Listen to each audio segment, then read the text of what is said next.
Hello again, everyone. I'm Bill Green, a longtime congregant here at Trinity Episcopal Church in Portland, Maine, and we're trying to introduce people to our church through the voices of those who have been here longer than me. And I have with me today, I think, a living saint by the name of Edith McCormick. Edith, I think, has done everything at this church. She's sweet, she's kind, she's always there, and it's wonderful to know you. But I don't know anything about you personally, really. Where did you grow up? I grew up a few years in Canada. At the age of 7, my father died. When that happened, my mother knew she had to be the breadwinner, and we were in Canada. Came back to the States, and my mother did, with her 2 children, and how was she going to support us? She took up hairdressing. No kidding. Opened a beauty shop in Lewiston called the Prentice Pat, and stayed there. She managed it quite well, but I think it wasn't a lifelong earnings for her. And we then moved on to Portland. She did work for a beautician and was no longer the owner of the shop. And so we grew up right near St. Paul's Church. Where's St. Paul's? On Locust Street here in Portland, off Congress Street. Oh, keep going. Where on Congress Street? Towards Montour Hill. Okay. Yeah. Is that now the Anglican Church? Is that the one that left? So it's down by the Catholic Cathedral? Yes, it is. Franklin Arterial? Yes. Yeah? Yes. The foot of Montour Hill? Exactly where it is. Yeah? And there we stayed. We were young girls at that time. Yeah. Until and through marriage and to your marriage? my marriage. Yeah. And I have had 3 children. Yeah. However, while we were there at St. Paul's, I had 2 children, 2 girls. Yeah. And Well, wait, I got to go back to your marriage. I didn't know your husband. To whom were you married? I was married to James McCormick. Yeah? And Jim was a local fellow. Yeah. And was a policeman. And In Portland? In Portland. Yeah. How did you meet him?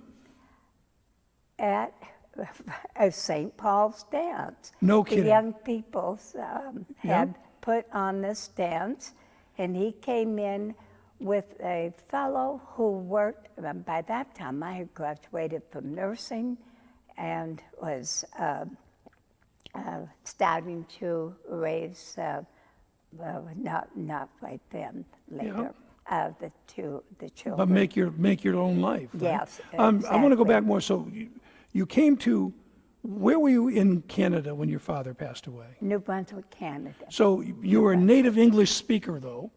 Yes. All right. Oh, And you came down to yes. Lewiston, of all places. Yes. And you remember school in Lewiston, etc. I do, and that was grammar school. Yeah. And then when did you come to Portland? When I was in the 7th grade, Yeah. and my mother settled on Congress Street near a beauty shop, a Pelletier's Beauty and Barber Shop, near North School, near St. Paul's Anglican Church. Did you go to North School? I'm sorry? Did you go to the North School? North Street? Yes, I did. Yeah. And through 7th grade and part of, not even 8th grade, by that time we had moved to South Portland. Were you welcomed to Portland by the kids and stuff? Were they happy to see another kid? Or? We were. Yeah. And yes, I would say we were. And as children, I don't think I really would have recognized that we weren't. Yeah. Quite. And so I know that you were a nurse. Yes. Where did you go to school? I'm assuming Portland High School. No, by that time we were in South Portland. Oh. So my 4 years were at South Portland High, Red Riot. And- And then where did you go to nursing school? How did you get your nursing education? Maine General Yeah. Hospital, School of Nursing, and which is now Maine Medical Center. Sure. So my 3 years were there Yeah. What year did you graduate? in 1947. Okay. And- So you're in high school during World War II. Yes. Actually, it started, well, yes, in high school. Yeah. Yep, Wow. yes. What are your memories 43. of those days, being a high school girl in World War II? Oh, gosh. It was probably for the first time in my life, I began to think, I don't think I feel terribly secure Yeah. and safe. Yeah. And the air raid drills Yeah. were happening wherever there was an Yeah. area in your community that Yeah. they could do that. And the news that we were hearing, that we weren't little kids anymore. Yeah. Where were you when the war ended? Do you remember a party or a celebration? Well, I don't remember a party, Yeah. but we were in South Portland. Yeah. That would have been Thornton Heights, Yeah. where we lived then. And I don't even remember of any school function Yeah. that Yeah. we're celebrating. Yeah. And then going on from that part of my life were the fires in 1947. And Around by the state of that Maine, time- a third of Maine burned. That's right. Yeah. And by that time, I'm in training. Yeah. I'm at Maine General Hospital, and every night we would come home from the hospital, doing our practice, learning nursing, so forth, and turn on the radio. Yeah. Whose town was burning now? Yeah. And it was a frightening time. Yes. And probably more than anything else. Yeah. And it just came on and on. And there were my nursing school friends who were in tears because of what was Sure. happening in their homes. Yeah. Uh, Big deal. What kind of nursing did you do? well, Were you a general nurse? General practice for a fair amount of time. The blood bank for 2 years anyway in the blood bank. Mm-hmm. And then when the children were arriving, I began to work just part-time and weekends. Yeah. Pretty much. And it was not until 1975 that I went into endoscopy. And I was there for 25 years Wow. until retirement. So if you've had a colonoscopy or whatever, then you know what I'm talking about. I do, and I'm going to tell a story. I talk too much on these, I know. My son, when he was a freshman, liked a girl who was a senior. And he tried, he's getting nowhere with her, right? He's a freshman, he doesn't have a car. She's the greatest gal in the school. She's whatever she does colonoscopies now. She has So she's a nurse. she's a doctor. And she did a colonoscopy on my best friend the other day. And it was like the best thing to know that this friend, we think of her as a teenage girl, and she did a colonoscopy on my best friend. Gosh, I love that story. I got to go back to Jim. Jim McCormick's at the Yes. dance. He walked in, and what are you sitting in the corner? He walked over and said, Well, "Hey, ma'am, you want to dance or what?" Yeah, he walked in and he said, "I'm not sure I want to stay here or not." And I said, "Well, if you'll just pay your fee, then you can leave." So he didn't say, bring that up again. And anyway, Jim worked on the force. I have to say, it might be a little bit of a secret, but he had taken the test for sergeant. Yeah. And he was most disappointed because he knew he had done well. Yeah. And he said, and they've made a sergeant out of someone who never passed a test. Oh. And so he stayed in the police force Yep. for a goodly amount of time, but Yep. then went back where he worked just out of the service, and that was McGuire and Jones Structural Steel I see. Company. No, he was in the service during World War II. He was. Did you know him then? You did not? No. What no. did he do in the service? It was, I know one of the big things was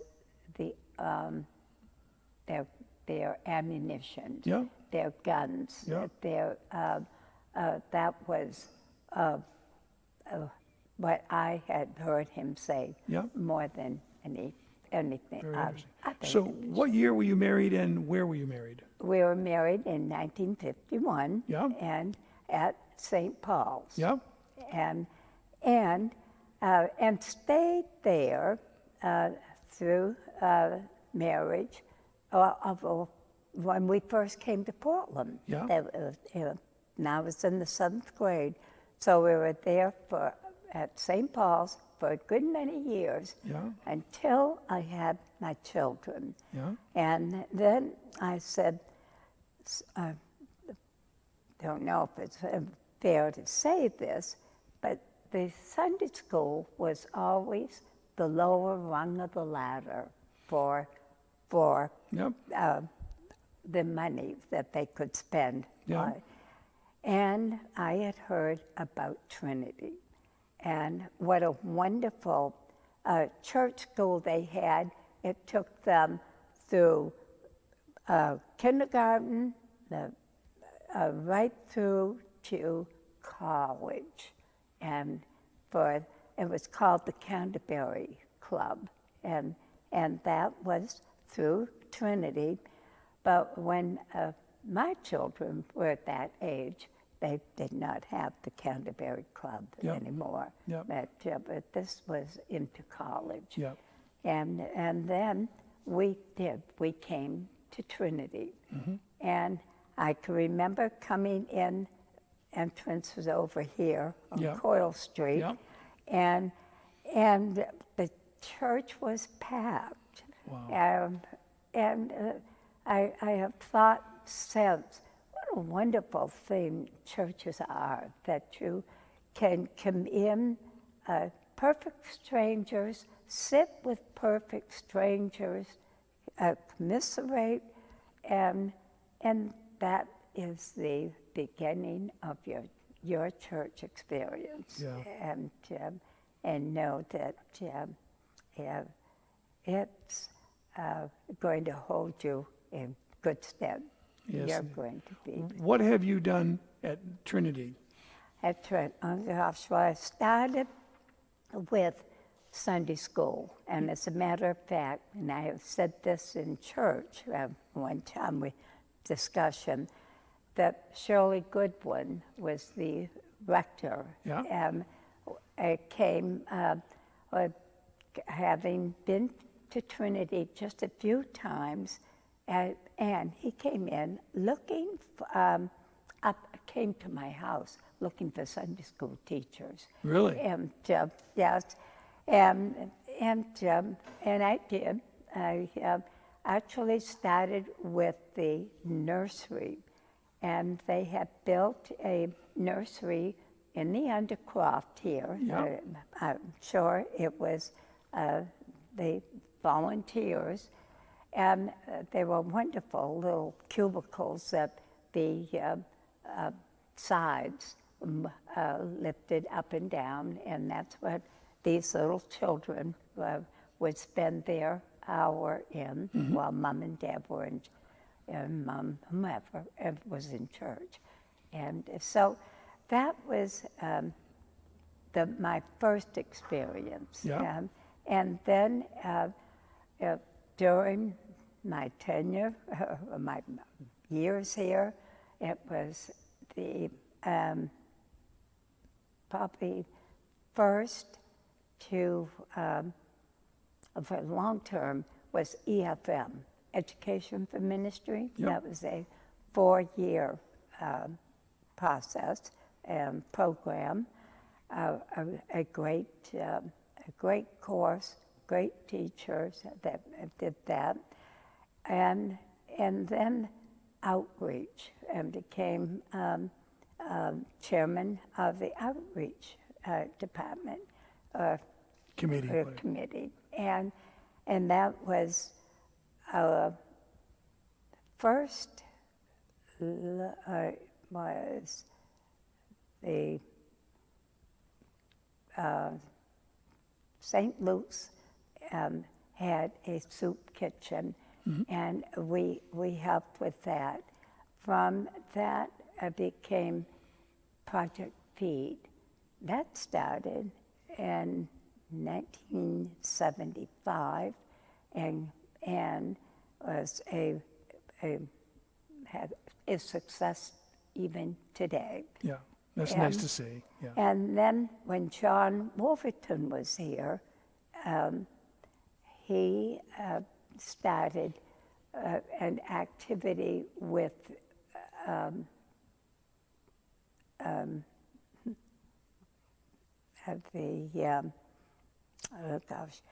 St. Elizabeth's, I'm guessing, I have no idea. Now, before St. Elizabeth's, it was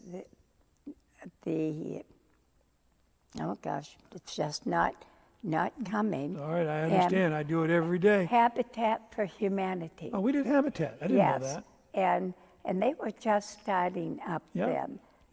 So that was became 10 years involvement. In Habitat for Humanity? Yes. I did not know that. Now, I have to realize that I wasn't building all that time. I was in charge a week of the Saturday work groups and calling churches and so forth to fill those schedules. Yeah. And one day, I had signed up myself to go work on the house. I took a hammer and gloves as I was leaving, and Jim said, "Oh, I'd like to see what that house is going to look like." and I said, "Oh, they'll take care of it." And yes, he knew. Where's that house? Do you know? Do you know where that house is? Yeah. Where? Where's that house? Their house. Oh my gosh. The house that Habitat for Humanity yeah, did. and that is down off Lower Washington Avenue, and there was one on Side Street from there. Though there were these smaller areas. How'd it come out? How'd the house come out? Yeah, I'm sure it's standing today. We ought to get a picture. I didn't know that. Oh, yes. Now, were your kids raised in this church? And well, they were first at St. Paul's. Yeah. And then, yes, and this is the one church that they were a part of. Who were a couple of your favorite rectors that came through here? I would say Clyde Cox and Betty Lamaya. Yeah. And Gil. I asked, who was I talking to last week? Oh, Barbara, if it meant anything to her as a woman to have Betty in the pulpit. Did it mean something special to you to have a woman in the pulpit? It did. This is beginning the women's movement, I might say, with us having Betty. Yep. And I have to tell you that I hope it's okay to speak the name. Say anything you Fred, want. Fred Scribner Yeah. was a parishioner, Yeah. longtime parishioner at Trinity, and he could be sitting over here on this side of the church, and when it came time for communion, he would go over to the gospel side of the church, because if I was the lay reader. Really? Yes. And then and this was back in Carl Russell's day. Yeah. Then came the time that I said after church, Carl, do you know that Fred came to my side because I was a lay reader and the communicant for communion, and he came to my side for the chalice. Wow. And that was, I guess I had proved my worth. Well, wasn't he Secretary of State or something? Oh, yes. He signed my driver's license, I think, at one point. Fred Scribner, didn't Fred Scribner, yes. Yeah, I do. sure, yeah. Oh, he? We had some big boys here. I hate to use the word big boys, but we had Mert, Widgery, Widgery, and oh gosh, the Nathan. Nahum White. Yeah. Nathan Smith. Let's name a woman. Mert's wife, Harriet. Harriet. I was at her funeral here. The place was packed. And I guess she was the first woman judge in Maine. Yes, she was. Was she? Yes. Well, now I'm putting you on the spot. Was she a nice person to be around? Was she active in the church? Not to my knowledge of what I saw her doing. Yeah. And it would be a shame if she had some part of Trinity that she was very involved in. I'm not aware of that. Yeah. That- But you kind of, at least as far as I'm concerned, you've done it all, right? Well, then it was EFM. Yeah. And that was a long 4 years. I bet. And I'm not sure that that still continues today. I think they do it sporadically, Yeah, here and there. yes. They get a couple of candidates for EFM and they try to join with somebody else. Peter will pick it up. Tell me a secret about Trinity Episcopal Church that when you come in here you think of it. Is there a place here that's special to you? Is there a window? Is there a memory or something? Give me a story about Trinity. Well, I think the first story would be when I first transitioned from St. Paul's to Trinity.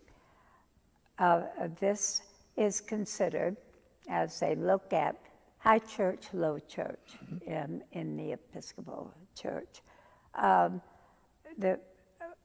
This is going from St. Paul's, where we genuflected, where we sang the service.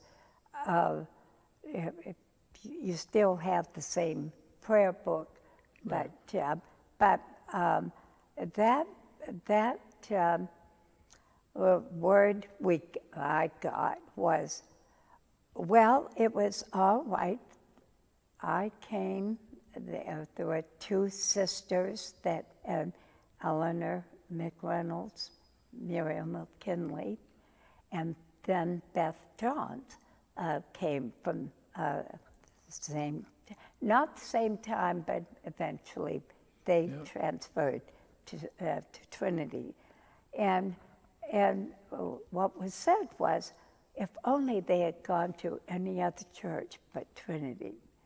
Trinity, if we look at high church, low church, and we're low. Yeah. Yeah. Is that a good thing? You like low church? I don't really know the difference. Yeah. I do. I have been very happy at Trinity. Yeah.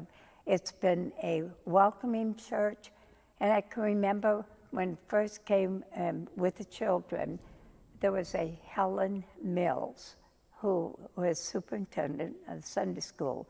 She would be out in Lincoln Hall welcoming, good morning, good morning. Yeah. And just a very outgoing, friendly person. Yeah. And Trinity has always been that to, I think, everybody, that it is welcoming. It is a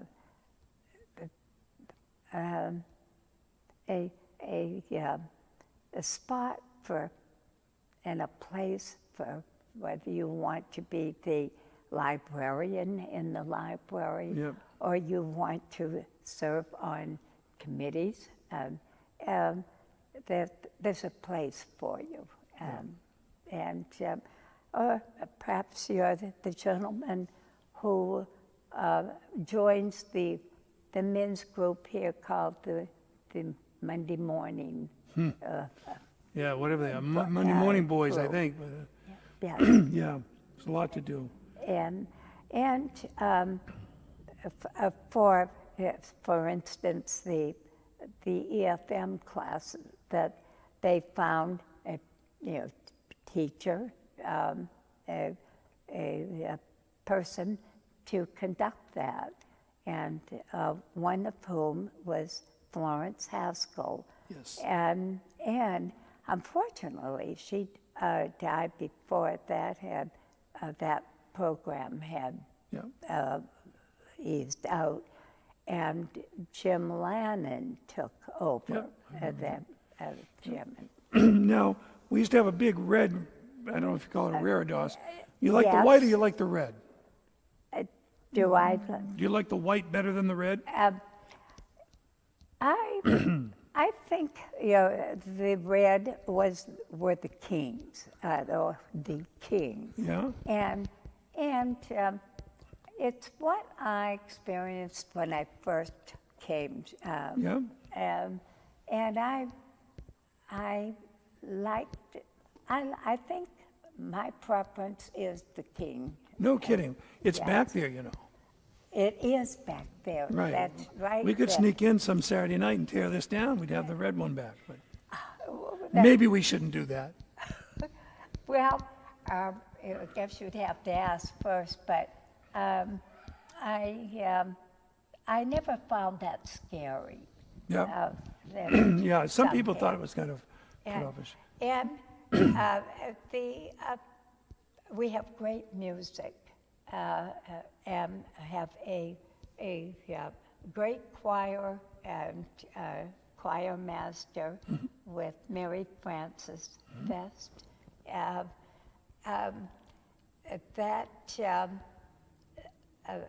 That is one of our highlights. And of course, the interior of our church. But I think more than anything else, it has been our church, our parishioners. Yeah. And from day one, so stepping in here into Trinity, and there's a place for everybody here. If not, they'll find a place that you could. Well, Edith, it's wonderful the way you've passed that loving, caring feeling and welcome new people to the church. I always felt welcomed here by you. When I came, I think I came in 1994 or 5, and with Pam and I had the kids in tow, and it's been a great experience for us. And I loved it today when you came walking in with a cane and a cup of coffee, ready to go. You always are ready to go. You've brought so much to Trinity, and we very much appreciate everything you do. Thank you so much for sitting with us today and sharing some of your memories of Trinity. Well, you are welcome, and I was pleased to be asked.